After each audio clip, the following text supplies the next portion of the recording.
Daniel Sports Central, we go over a college football game preview and prediction on the 2022 Duke's Mayo Bowl matchup between the Maryland Terrapins and the NC State Wolfpack. Both teams have had good seasons getting to this point. Maryland, a team that finished out the regular season at 7-5, they very much could be considered to be a background team in the Big Ten this season. They weren't a major standout, but still a talented team. They're taking on NC State in this matchup. The Wolfpack finished out the regular season at 8-4. They took a couple of brutal losses down the stretch, but still, NC State I consider to be one of the top teams in the ACC this season. Should make for a good matchup. We'll be going over a full game preview and prediction on this match here today, starting out with your team Trans. Maryland beat Rutgers 37-0 to finish out the regular season.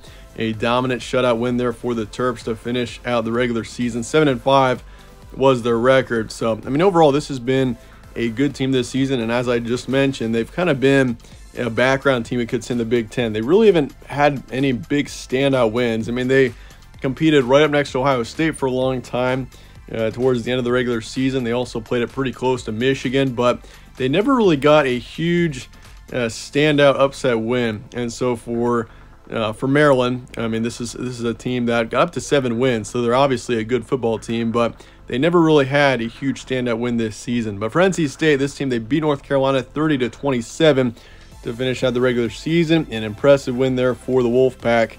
And this team had as high of expectations as they've had in a very long time, if ever, heading into the 2022 season. This team was ranked pretty high heading into the season, and there's a reason why. Devin Leary, with his high expectations heading into the season, it made perfect sense for NC State to be a potential dark horse contender and definitely an ACC contender. And so with those expectations, this team has maybe disappointed a bit, but this team has been super competitive overall this season. I mean, they really haven't taken any terrible blowout losses. They kept it close against Clemson, really competed right up next to them, lost the game by 10 on the road, but it was on the road in a night game. I was pretty impressed by their performance there. They lost to Boston College by 1. Now, this loss should have never happened. I mean, Boston College, they were this season, should have won that one. And Syracuse, that was a 15-point loss there. Also lost to Louisville by 15. But overall, NC State's been very competitive this season. They've gotten a few good wins down the stretch. Beat Wake Forest, obviously beat North Carolina, which was huge. So, I mean, this is a talented team, and they even beat Texas Tech back in week 3. Turns out Texas Tech was a pretty good team this season. So, for NC State, oh, and also they beat Florida State too. So, I mean, this team has gotten several good wins down the stretch. They've just taken a few brutal losses that have really taking this team out of contention. Games be on Friday, December 30th in Charlotte, North Carolina. Your kickoff is noon Eastern. Spread's going with NC State by 1. So the spread is saying it's going to be as close as you could possibly get, which makes sense. It's a very even matchup. Over-under is 46, and the FPI is going Maryland 53%. Series history, it's actually tied 33-33. You might wonder if you didn't know, but if you don't know why there's so many games between these two teams in the past, well, both teams were in the same conference at one point. They were both in the ACC. Maryland moved to the Big Ten in 2014, which ended the series temporarily, and it was tied at 33-33 after Maryland left. And now we get a chance to see which team gets to lead the overall series once and for all. And who knows when the next time is going to be that both teams are able to play each other. So last game was in 2013. Maryland won that game, and it is currently tied. The series is 33-33. Stat comparison, Maryland is 51st in points per game, 39th in points allowed. They're 38th in passers games, 69th in rush yards, and then for yards allowed, they're 51st in passing, 45th in rushing. So, yeah, this is a team that's, they're talented defensively. They're only allowing 24 points a game, which, I mean, it's not terrible. Obviously, it could be better. We have seen several teams be better in points allowed, but that's not bad, allowing 24 points a game. They're getting 29 points a game on average, and offensively, Talia Tagovailoa, he's been a huge impact on this team the past couple of seasons. Overall, he's had a really good year, 2,700 yards, 17 touchdowns, over 6 interceptions, so not bad stats. That doesn't make him a huge standout, but I mean, he's at least gotten it done for Maryland this season, and he's led them to be a top 40 team in pass yards a game. Now, as for NC State, this team is especially strong on defense. They're 94th in points per game, 19th in points allowed, 86th in pass yards game, 106th in rush yards. Then for yards allowed, 73rd in passing, 15th in rushing. So a strong rush defense here in NC State, something to keep in mind. But offensively, this team is really disappointed this season, I will say that. I mean, Devin Leary heading into the season, he had really impressed with NC State last year. And so him coming back into this season, it made total sense why he had such high expectations. But he only played for about half of the season, and since then, it's just been a mess of quarterbacks and injuries. I mean, NC State's definitely dealt with some major injuries this season. But, I mean, you look at his 2021 stats, Devin Leary, I mean, 3,400 yards, 35 touchdowns, over 5 picks. You'll see why he had such high expectations and for NC State this season. But just did not happen that way, unfortunately, for the Wolfpack. And they've relied on 3 other starting quarterbacks. This team has started 4 different quarterbacks at different points this season. MJ Morris, Ben Finley, and Jack Chambers have been those 3 other quarterbacks.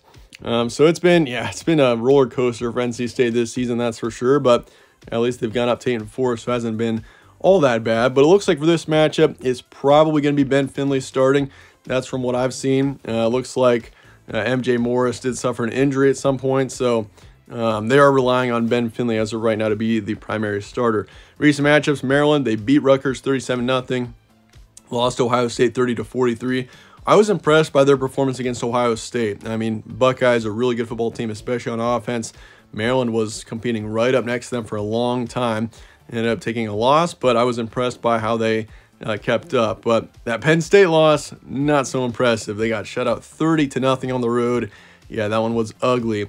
They lost to Wisconsin on the road 10-23, did beat Northwestern 31-24, so you can see some inconsistency down the stretch there for the Terps.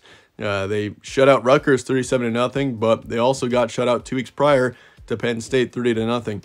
As for NC State, they beat North Carolina in double overtime 30-27, lost to Louisville 10-25, lost to Boston College by 1, beat Wake Forest, which was impressive, 30-21, and also beat Virginia Tech 22-21. Your key points for this one, Maryland 7-5. The Terps have got a high ceiling but a very low floor. That's the best way you can describe this Maryland team. This team can compete with the best of them, like that Ohio State game, but at the same time, and they also looked really good against Rutgers, shutting them out 37-0. And Rutgers isn't a terrible team. I mean, they were 4-8 this season, but I mean, they really were competitive in many of their games this year. So for Maryland to just shut them out like they did was impressive. But you can see that they've got a very low floor, and you look at that Penn State game, this team just looked horrible.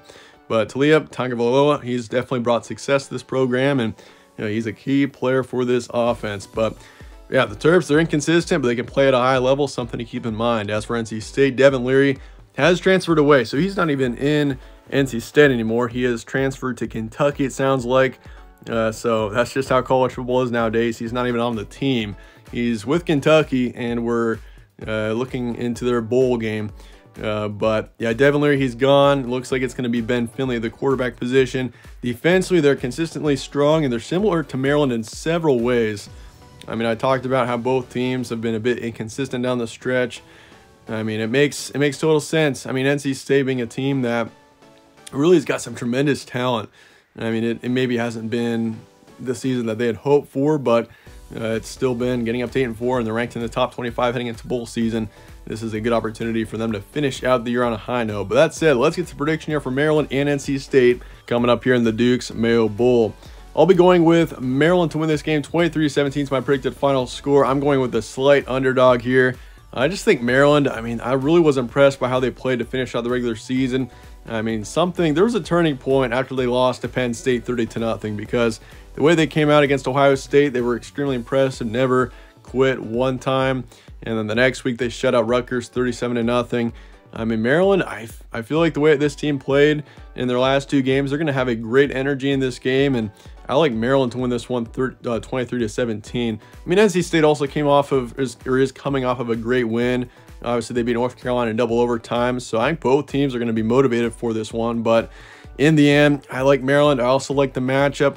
I just think the Terps in this game are I mean, you consider NC State's situation with injuries, and it's just been a messy road down the stretch. The quarterback situation, I mean, we'll see what happens with NC State. They're very much capable to win this game, but I'm going with Maryland 23-17 in the end. So I'm going to say 55% towards the Terps. Over-under is 46.